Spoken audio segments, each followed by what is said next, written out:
अस्सलाम वालेकुम रहमतुल्लाहि व बरकातुहू। उर्दू तहरीरें सुनने के लिए मेरे चैनल को ज़रूर सब्सक्राइब करें।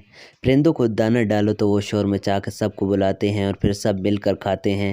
इनको ज़्यादा का हिरस नहीं होता, वो अपना हिस्सा खाते हैं, लड़ते नहीं, जितना ज़रूरत हो खाते हैं और उड़ जाते हैं। इनको पता है रब ने जो इनके लिए लिखा है वो इनको इस तक पहुंचा भी देगा। अगले दिन फिर अपने हिस्से का रिज़्क़ तलाश करते हैं। इनको पता होता है रब आज भी जो हमारे हिस्से में लिखा है देगा।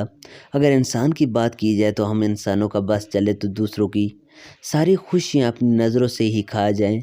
मिलकर बांट कर खाने से इंसानों को लगता है कि इनका हिस्सा कम हो जाएगा। हम अपने हिस्से को छोड़कर दूसरों के हिस्से पर ज़्यादा नज़र रखते हैं।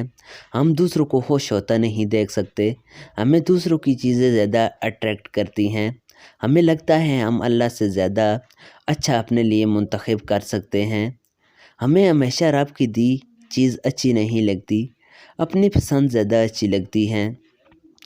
हमें लगता है हम रब के फ़ैसले से अच्छा फ़ैसला कर सकते हैं, माज़अल्लाह।